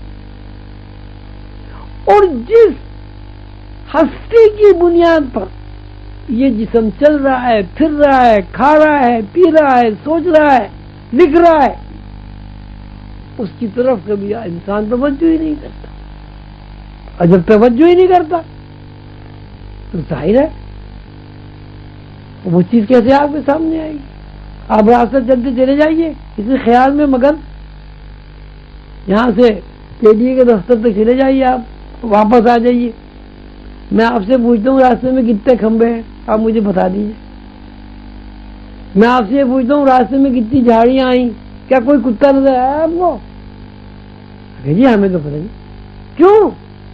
اس لیے کہ آپ جس راستے پر چل رہے ہیں، اگر اس راستے پر چلتے وقت آپ کا ذہن، آپ کا دماغ، آپ کا شعور متوجہ ہے، جو جس مناسبت سے آپ کا شعور متوجہ ہے وہ چیزیں آپ کے ذہن میں، حافظے میں محفوظ رہتی ہیں، اور آپ کے ذہن میں کوئی چیز نہیں ہے تو آپ 50 دفعہ بھی اس راستے پر چلتے رہے تو آپ یہ نہیں بتا سکتے کہ اس سڑک پہ آپ نے کیا دیکھا۔ یہ آپ کی مادی زندگی کی مثال میں آپ کو، جب مادی زندگی میں بغیر متوجہ ہوئے بغیر کوئی چیز آپ کو یاد نہیں رہتی، کوئی چیز آپ بیان نہیں کر سکتے، کوئی چیز آپ کے حواس میں داخل نہیں ہوتی، تو روح کی طرف متوجہ ہوئے بغیر روح کی تحریکات آپ کے سامنے کس طرح آئیں گی؟ روح کی تحریکات سامنے آنے کے لیے سب سے پہلے بنیادی بات یہ ہے کہ آپ کے اندر یقین کا پیٹرن موجود ہے، اور یقین کے پیٹرن کے لیے ضروری ہے کہ آپ کے اندر سے وسائل کی محتاجی نکل جائے، آپ وسائل کے بارے میں یہ تصور اور یقین ہو آپ کے اندر کہ میں وسائل کے لیے پیدا نہیں ہوا ہوں، وسائل میرے لیے پیدا کیے، جیسا کہ ہے۔ اگر آپ وسائل کے لیے پیدا کیے جاتے تو آپ کا پیدا ہونے کے بعد دنیا بنتی، لیکن جب ہم پیدا ہوتے ہیں تو دنیا پہلے سے موجود ہوتی۔ نہ صرف یہ کہ جب ہم پیدا ہوتے ہیں دنیا موجود ہوتی، بلکہ جب ہم مرتے ہیں تب بھی دنیا موجود رہتی۔ تو اللہ تعالیٰ نے یہ جو سارا نظام بنایا ہے، اس نظام کی ساخت اس قسم کی ہے کہ اس میں جو چیز جس طرف متوجہ ہو جائے یا جس چیز کو جس طرف متوجہ کر دیا جائے اس کی اہمیت ہے، اور اگر متوجہ نہ ہوا جائے تو اس کی کوئی اہمیت نہیں۔ استغنا، توکل، قناعت، اللہ پر بھروسہ، یہ سب باتیں انسان کو اس طرح متوجہ کرتی ہیں کہ یہاں جو انسان پیدا ہوا اپنی مرضی سے پیدا نہیں ہوا، یہاں انسان جب مرتا ہے تو اپنی مرضی سے نہیں مرتا، یہ بیچ کی تھوڑی سی زندگی جب آپ اپنی مرضی سے پیدا نہیں ہوئے، اپنی مرضی سے زندہ نہیں رہ سکتے، یہ تھوڑی سی زندگی پہ آپ کا اختیار کہاں سے آ گیا؟ کوئی اختیار کسی کو، وجہ اس کے کہ اللہ نے جتنا آپ کو اختیار دیا، یعنی اگر آپ اختیار بھی استعمال کرتے ہیں وہ بھی اللہ ہی نے آپ کو دیا ہوا ہے، وہ بھی آپ کی کوئی ذاتی میراث، یہ ذاتی جائیداد، یہ ذاتی حیثیت، یہ ذاتی صلاحیت نہیں ہے۔ اللہ نے آپ کو اختیار دے دیا، آپ اختیار استعمال کر رہے ہیں۔ اللہ نے آپ کو پیدا کر دیا، آپ پیدا ہو گئے۔ اللہ نے آپ کے لیے وسائل فراہم کر دیے، آپ زندہ ہیں۔ اللہ نے ان وسائل کو منع کر دیا، آپ مر گئے، یہاں سے مرے دوسری دنیا میں چلے گئے، وہاں وسائل شروع ہو گئے۔ جس طرح آپ یہاں کھاتے پیتے ہنستے بولتے روتے سوتے جاگتے ہیں، اسی طرح دوسری دنیا میں بھی اسی طرح یہ وسائل موجود ہیں۔ لیکن فرق یہ کہ یہ جو دنیا ہے جس کو آپ عالم ناسوت کہتے ہیں، اس دنیا میں آپ اس وقت آئے ہیں کہ جب آپ نے اللہ کے دیے ہوئے وسائل کی محتاجی کو قبول کر لیا ہے۔ اللہ تعالیٰ نے فرمایا فَكُلَا مِنْهَا رَغَدًا حَيْثُ شِئْتُمَا وَلَا تَقْرَبَا هَٰذِهِ الشَّجَرَةَ فَتَكُونَا مِنَ الظَّالِمِينَ، کہ جنت میں رہو، کھاؤ پیو، خوش رہو، لیکن ہم جن احکامات پر آپ کو حکم دے دیں ان کی پابندی کرنا۔ اگر آپ نے ان احکامات کی پابندی نہیں کی تو پھر تم اپنے اوپر ظلم کرو، فَتَكُونَا مِنَ الظَّالِمِينَ۔ اب اس کا نام وہاں درخت رکھ دیں، شجرے ممنوع رکھ دیں، مقصد یہ ہے کہ حکم کی پابندی۔ یقین کا پیٹرن یہ ہونا چاہیے کہ جو اللہ نے کہہ دیا بس وہ ہے، اگر اللہ نے منع کر دیا تو بس منع ہے، اگر اللہ نے ہاں کر دی تو ہاں ہے۔ وہی ہوا کہ جنت کا جو یقین کا پیٹرن تھا حکم عدولی کی بنیاد پر اس پیٹرن میں دراڑیں پڑ گئیں اور اس پیٹرن کے اندر شک اور وسوسہ داخل ہوا۔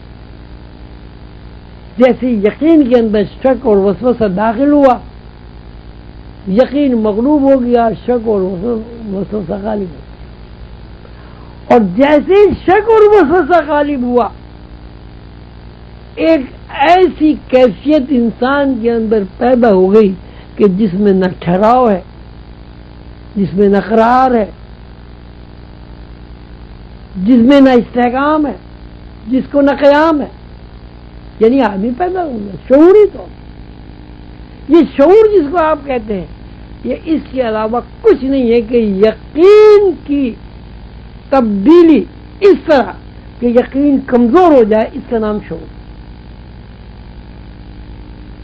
اب شعوری حواس کو ختم کرنے کے لیے اس کے علاوہ آسان راستہ کوئی نظر نہیں آتا جو حضور قلندر بابا نے سلسلہ عظیمیہ کے لیے متعین کیا کہ انسان برادری کو عظیمیہ برادری کی معرفت ایسے تجربات کرائے جائیں کہ جن تجربات کی بنیاد پر وہ یہ کہنے پر مجبور ہو جائے کہ انسان کچھ نہیں ہے، سب کچھ ہے۔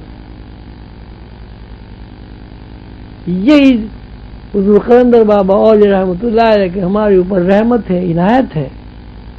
اللہ تعالی ہم سب کو توفیق عطا کرے کہ ہم اپنے بزرگ، اپنے باپ، اپنے جد امجد حضور قلندر بابا اولیاء رحمۃ اللہ علیہ کی طرز فکر کے مطابق اپنے اندر یقین کا پیٹرن، تجربات اور مشاہدات کو سامنے رکھتے ہوئے زیادہ سے زیادہ اجاگر کریں۔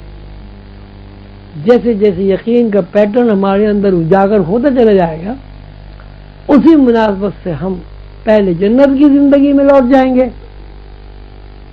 یعنی اس دنیا میں رہتے ہوئے جنت کی زندگی میں لوٹ جائیں گے، یعنی ٹائم اسپیس سے آزاد ہوں گے۔ اور جب ہم اس دنیا کی گرفت سے آزاد ہو کر اسی دنیا میں رہتے ہوئے جنت کی زندگی میں داخل ہو جائیں گے تو ہمارے اندر یقین کا پیٹرن اتنا مستحکم ہو جائے گا کہ جتنا مستحکم ہمارے باپ آدم کے اور ہماری ماں حوا کے ذہن میں تھا۔ اور جب ہم اماں حوا اور باپ آدم کے ذہن کو حاصل کر لیں گے اور ان کے اندر جو یقین کا پیٹرن تھا نافرمانی سے پہلے ہمارے اندر منتقل ہو جائے گا، تو جس طرح اماں حوا اور بابا آدم اللہ کو دیکھتے تھے، اللہ کو سنتے تھے، اللہ سے گفتگو کرتے تھے، اسی صورت سے ہم بھی اللہ کو دیکھیں گے۔ دیکھ تو ہم چکے ہیں اللہ کو دیکھیں گے، اللہ کی آواز سنیں گے، اور جب ہم اللہ کو دیکھ لیں گے، اللہ کی آواز سن لیں گے، اللہ کا جو ذہن ہے اس کے مطابق ہمارے اندر یقین کا پیٹرن بن جائے گا، ظاہر ہم اللہ کے دوست بن جائیں گے۔ اللہ کا دوست جیسے کہ اللہ تعالیٰ نے فرمایا اللہ سے قریب ہوتا ہے، ہر دوست دوست کے قریب ہوتا ہے۔ ہمارے لیے راستہ اس لیے آسان ہے کہ ہمارے بڑے حضور قلندر بابا اولیاء رحمۃ اللہ علیہ کے اللہ کے ایسے دوست تھے کہ جہاں مشیت بھی اللہ کے اختیار دیے ہوئے حالات کے تحت حضور قلندر بابا اولیاء کے تحت ہو جاتی. یہ میں نہیں کہہ رہا ہوں کہ حضور قلندر بابا اللہ بن گئے، خدا بن گئے، لیکن حضور قلندر بابا اولیاء رحمۃ اللہ کو اللہ تعالیٰ نے وہ اختیارات عطا کر دیے ہیں جن اختیار کے تحت کائنات بنتی ہے، بگڑتی ہے، کائنات حرکت کرتی ہے اور کائنات میں زندگی کی لہریں دوڑتی ہیں. اب یہ ہمارا کام ہے کہ ہم اپنے باپ کے ورثے کو کتنا قبول کرتے ہیں اور کتنا رد کرتے ہیں. آپ حضرات بہت دور دراز سے تشریف لائے اور اس مرتبہ یہ بہت ہی خوشائند بات ہے ماشاءاللہ. عظیم سلسلے کے افراد جہاں جہاں بھی تھے سب ہی تشریف لے آئے. اب اس کی دو صورتیں ہیں. ایک تو یہ کہ اللہ تعالیٰ نے میری خوشی پوری کی. میرا دل چاہتا ہے کہ آپ سب لوگوں کو میں دیکھوں، آپ مجھے دیکھیں، میں آپ کے قریب آؤں، آپ میرے قریب آئیں. تو یہ عرس کا ایک ایسا موقع ہے. یہ بھی حضور قلندر بابا اولیاء رحمۃ اللہ علیہ کے تو فیض ہم سب کو نصیب ہوتا ہے کہ سب بہن بھائی ایک جگہ جمع ہو جاتے ہیں، بہن بھائیوں کی طرح رہتے ہیں، بہن بھائیوں کی طرح کھانا ساتھ کھاتے ہیں اور ساتھ ساتھ ہمیں حضور قلندر بابا اولیاء رحمۃ اللہ علیہ کی علوم سے مستفید ہونے کی سعادت نصیب ہوتی ہے. میں آپ سب حضرات کا انتہائی شکر گزار ہوں کہ آپ نے میری خوشی کے لیے اسباب اور وسائل فراہم کیے. اللہ تعالیٰ آپ سب کو خوش رکھے اور سلسلے کے معاملات میں جو کچھ اللہ تعالیٰ کی رحمتیں عنایتیں بے پایا عنایت آپ پر بارش کی طرح برس رہی ہیں ان کو ایک محض رسمی چیز نہ سمجھیں، اس میں غور و فکر کریں. یہ دیکھیں کہ ایسا کیوں ہو رہا ہے، ایسا کیوں نہیں ہو رہا ہے. یہ جو وسائل کی پابندی نہیں ہے اور جو کچھ ہم اللہ کے لیے، اللہ کے رسول کے لیے، اللہ کے محبوب بندے، اللہ کے محبوب دوست حضور قلندر بابا اولیاء کے لیے جب کچھ کرنا چاہتے ہیں تو ہمیں اس طرح اللہ تعالیٰ کی رحمت اور عنایت نصیب ہو جاتی کہ ہمیں یہ پتہ ہی نہیں چلتا کہ ہمارا کام کس طرح ہو جاتا ہے. تو اس میں ان فی ذالک لآیات لأولی الالباب، اللہ کی نشانیوں میں جو لوگ غور و فکر کرتے ہیں ان نشانیوں میں انہیں اللہ نظر آتا ہے اور وہ غور و فکر کے نتیجے میں اللہ تعالیٰ سے قریب ہو جاتے ہیں. اور جب کوئی بندہ اللہ سے قریب ہو جاتا ہے تو ظاہر ہے وہ اس کے اوپر ایک سکون، ایک قرار، ایک استغراق، ایک سرور کی کیفیت مستقل تاری ہے. ابھی یہاں کل پتہ نہیں کیا ہوا، میں نے کس سے کہا صبح کچھ کہ بھئی ایسا کیوں نہیں کیا. وہ کہنے جی کریں کیا، یہاں تو سب نشے میں پھر رہے ہیں. میں کہ بھائی اس طرح کہا تھا کہ وہ تو کہا تھا یاد رہے تو کریں، یہاں تو سو رہے ہیں سب، سوتے سوتے چل رہے ہیں. یہ دیکھیے ایک کیفیت ہے، ایک سرور کی کیفیت ہے. یہ بھی ایک قلندر بابا اولیاء رحمۃ اللہ علیہ کا اعجاز ہے، ان کی کرامت ہے کہ یہاں جو لوگ بھی تشریف لاتے ہیں خوش رہتے ہیں، مسرور رہتے ہیں اور ایسا لگتا ہے کہ پتہ نہیں کتنی بوتلیں چڑھائی ہوئی ہیں، بغیر مفت کی شراب ہے. اللہ تعالی ہمیں اس شراب طہورہ سے مزید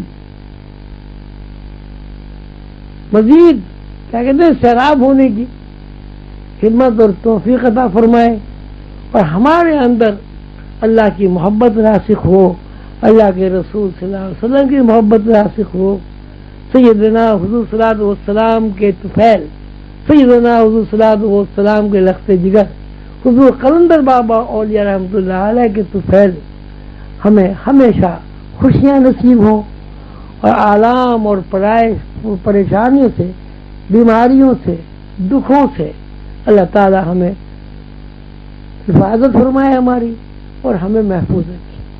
آپ سب حضرات تشریف لائے، بڑی رونق ہوئی، بہت خوشی ہوئی۔ ہر آدمی باپ بھی ہوتا ہے، ہر آدمی ماں بھی ہوتی ہے، تو جس طرح اپنے بچوں کو دیکھ کر کوئی ماں خوش ہوتی ہے، جس طرح اپنے بچوں کو ایک ساتھ بیٹھا دیکھ کر سلوک کے ساتھ رہتے ہوئے ایک باپ خوش ہوتا ہے، آپ یقین کریں میں بھی ایک باپ کی طرح آپ سب یہاں لوگوں کی موجودگی سے بے انتہا خوش ہوا۔ اللہ تعالیٰ کا بے انتہا شکر گزار ہوں کہ اللہ تعالیٰ نے میری زندگی میں میری اولاد کو یہ سعادت نصیب کی کہ وہ اپنے باپ کا دیدار کرنے آئے، اور یہاں انہوں نے اخوت کا، محبت کا، بھائی چارے کا، ادب و احترام کا، ایثار کا، خلوص کا مظاہرہ کیا۔ کسی باپ کی اس سے بڑی خوش نصیبی کیا ہو سکتی ہے کہ اس کی اولاد آپس میں محبت کرے، اس کی اولاد آپس میں خلوص کے ساتھ رہیں، اور کسی باپ کی اس سے بڑی کیا خوش نصیبی ہو سکتی ہے کہ اس کی اولاد خوشحال ہو، اللہ تعالیٰ کی طرف سے وسائل فراہم ہو، اللہ تعالیٰ مزید آپ کو استحکام عطا فرمائے، اللہ تعالیٰ آپ کو شعوری غلبے سے نکال کر لاشعوری دائرے میں منتقل کریں، اس طرح کہ آپ کا شعور اور لاشعور برابر ہو۔ آپ جس طرح سوتے ہوئے خواب میں اڑتے ہیں فضاؤں میں، جس طرح آپ خواب کی حالت میں آسمانی دنیاؤں میں پرواز کرتے ہیں، مراقبے کی حالت میں آپ روشنیوں کا، نور کا، تجلیات کا اپنی اپنی حیثیت کے مطابق دیدار کرتے ہیں۔ میری دعا ہے، میرا دل چاہتا ہے کہ آپ بغیر مراقبے کے، بغیر خواب کے، بیداری کی حالت میں بھی یہ سب کچھ دیکھیں، محسوس کریں، خوش رہیں، اور اللہ تعالیٰ کی یہ قربت کا جو تصور ہے اس کو ساری دنیا میں عام کریں۔ ہم بحیثیت مسلمان کے حضور پاک صلی اللہ علیہ وسلم کی امت ہیں، یہ ہمارے لیے سعادت ہے، لیکن بحیثیت انسان ہمارے اوپر یہ فرض ہے کہ ہم پوری نوع انسانی تک اللہ کا پیغام پہنچاتے ہیں۔ انبیاء علیہ السلام کی طرز فکر ہے کہ انبیاء علیہ السلام کسی ایک گروہ کے لیے مخصوص نہیں ہوتے، انبیاء علیہ السلام پوری نوع انسانی کا جوہر ہوتے ہیں۔ انبیاء علیہ السلام کی تعلیمات پوری نوع انسانی کے لیے ہوتی ہیں۔ کوئی نبی کسی گروہ کا نبی نہیں ہوتا، کوئی نبی کسی قبیلے کا نبی نہیں ہوتا، کوئی نبی کسی ایک مخصوص قوم کا نہیں ہوتا۔ نبی پوری نوع انسانی کے لیے، ہدایت کے لیے اس زمین پر اللہ تعالیٰ دیتے ہیں۔ نبی پوری نوع انسانی کے لیے نجات دہندہ ہوتا ہے۔ ہمارے حضور قلندر بابا اولیاء رحمۃ اللہ علیہ سیدنا حضور صلی اللہ علیہ وسلم کا نگیٹو ہے، تمثل ہے، ان کا دوسرا رخ ہے۔ سیدنا حضور صلی اللہ علیہ وسلم کا وہ دوسرا رخ ہے، تو سیدنا حضور صلی اللہ علیہ وسلم کی پوری طرز سے حضور قلندر بابا اولیاء رحمۃ اللہ علیہ کو منتقل ہوئی ہے۔ حضور قلندر بابا اولیاء رحمۃ اللہ علیہ کو انبیاء علیہ السلام کی جو طرز فکر منتقل ہوئی ہے، چونکہ قلندر بابا اولیاء رحمۃ اللہ علیہ ہمارے باپ ہیں، لہذا انبیاء کی طرز فکر عظیمی بھائیوں کا ورثہ قرار ہے۔ ناصحیح ہے وہ اولاد جو آپ اپنے باپ کے ورثے کو قبول نہ کرے، بدبخت ہے وہ اولاد جس کے گھر میں خزانے بھرے ہوں باہر بھیک مانگتی تھے۔ ہمیں اللہ تعالیٰ نے بہت بڑا اعزاز عطا کیا ہے، اللہ تعالیٰ نے ہماری روحوں کو سعید قرار دے کر قلندر بابا اور رحمت اللہ علیہ کے حضور جھکا دیا ہے۔ ہم وہ لوگ ہیں کہ جن کے اوپر ایک ابدال کا ہاتھ ہے۔ میں نے کتابوں میں پڑھا ہے کہ فلاں بزرگ اتنے بڑے بزرگ تھے کہ انہوں نے اپنی زندگی میں ایک ابدال کو دیکھا، زیارت کی، اور فلاں بزرگ تو بہت ہی بڑے اللہ والے تھے، بہت ہی بڑے بزرگ تھے کہ انہوں نے اپنی زندگی میں ایک ابدال سے مسافر کیا۔ یعنی مقامات کا تعین ہوتا ہے اس بات پر کسی آدمی نے ایک ابدال کو دیکھ لیا۔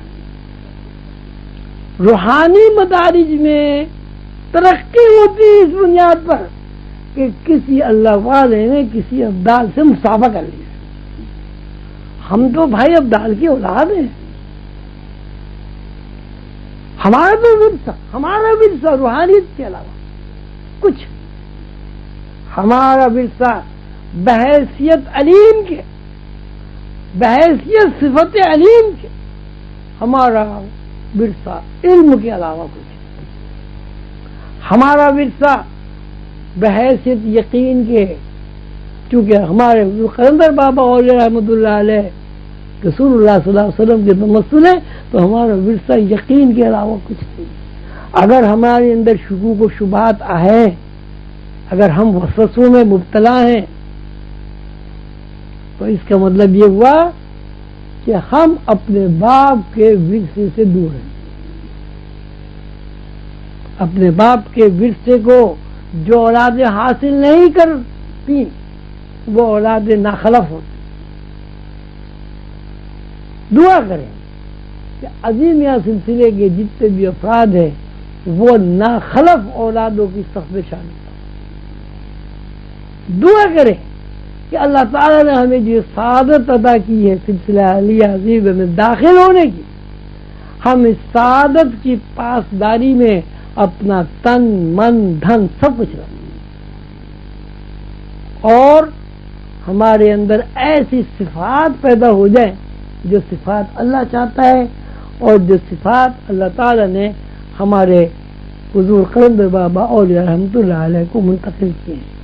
اللہ تعالیٰ آپ سب کا حامی و ناصر ہو، اللہ تعالیٰ آپ سب کے اندر خلوص و محبت عطا کرے، اللہ تعالیٰ آپ کے اندر اللہ کو پانے کی جد و جہد اور ہمت عطا کرے، اللہ تعالیٰ آپ کے اندر خدمت خلق کی توفیق عطا فرمائے، اور اللہ تعالیٰ آپ کو حضور قلندر بابا اولیاء رحمت اللہ علیہ کے علوم سے مستفید ہونے کی توفیق عطا فرمائے، اور اللہ تعالیٰ آپ کو اپنے آپ سے واقف ہونے کی توفیق عطا فرمائے۔ وما علینا الا البلاغ۔